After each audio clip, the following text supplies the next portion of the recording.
Ringo didn't want to sing that night, but his friends made him stay, and magic happened. It was late.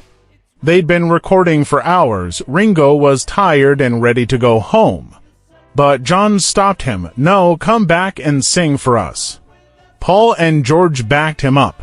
He didn't feel ready. The final note was too high. He wanted to skip it. Instead of letting him bail, they stood by him. "You got this," Paul said. "Try it again," said George, and he did.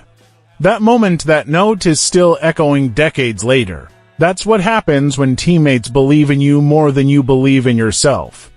If you lead a team, don't just give orders. Stand close, cheer loud, and help them hit the note.